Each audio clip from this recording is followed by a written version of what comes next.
എല്ലാം പ്രിയപ്പെട്ട കൂട്ടുകാർക്കും ഏറ്റവും പുതിയ വീഡിയോയിലേക്ക് സ്വാഗതം. കീം എക്സാമിൻ്റെ റാങ്ക് സംബന്ധിച്ച് കൂടുതൽ അപ്ഡേറ്റുകളാണ് ഈ വീഡിയോയിലൂടെ നിങ്ങളുമായി പങ്കുവയ്ക്കാൻ പോകുന്നത്. വീഡിയോയിലേക്ക് പോകുന്നതിന് മുൻപ് ഇതുപോലെയുള്ള അപ്ഡേറ്റുകളും അറിയിപ്പുകളും കൂടാതെ ഉപകാരപ്രദമായ കാര്യങ്ങളും നിങ്ങളിലേക്ക് എത്തുവാൻ ഇപ്പോൾ തന്നെ ചാനൽ സബ്സ്ക്രൈബ് ചെയ്ത് കൂടിയുള്ള ബെല്ലൈക്കണിൽ ഓൾ ഓപ്ഷൻ എനേബിൾ ചെയ്ത് വച്ചേക്കുക.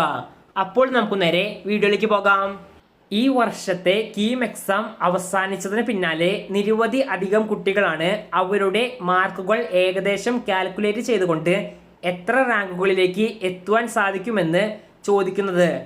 ആദ്യം തന്നെ കുട്ടികൾ മനസ്സിലാക്കുക, കീം റാങ്ക് ലിസ്റ്റ് തയ്യാറാക്കുമ്പോൾ നിരവധി കാര്യങ്ങൾ നോക്കാറുണ്ട്. പ്രധാനമായിട്ടും ഓരോ ഷിഫ്റ്റിൽ നടന്ന എക്സാമുകളുടെ മാർക്കുകൾ നോർമലൈസ് ചെയ്യുന്നത്. ഇത് പറയുമ്പോൾ തന്നെ നിങ്ങളുടെ ഷിഫ്റ്റിലെ ക്വസ്റ്റ്യൻസ്, അതായത് ഡിഫിക്കൽട്ടി എങ്ങനെ ഉണ്ടായിരുന്നു എന്ന് കൂടി കമൻറ്റ് ബോക്സിൽ കമൻറ്റ് ചെയ്യുക.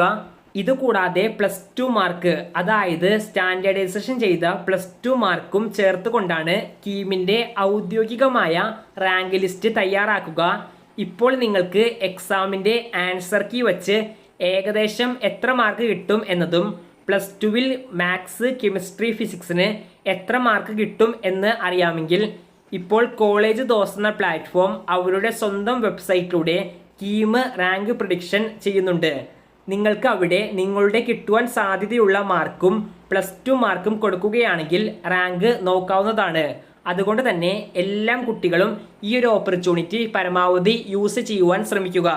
ഈ വീഡിയോ ഇവിടെ അവസാനിക്കുന്നു. കീം എക്സാം സംബന്ധിച്ച് കൂടുതൽ അപ്ഡേറ്റുകൾ വരുന്ന ദിവസങ്ങൾ തന്നെ അപ്ഡേറ്റ് ചെയ്യുന്നതായിരിക്കും. ഈ വീഡിയോയുമായി ബന്ധപ്പെട്ട് എന്തെങ്കിലും തരത്തിലുള്ള സംശയങ്ങൾ ഉള്ളവരാണെങ്കിൽ കമൻറ്റ് ബോക്സിൽ ചോദിക്കുവാൻ ശ്രദ്ധിക്കുക. നന്ദി.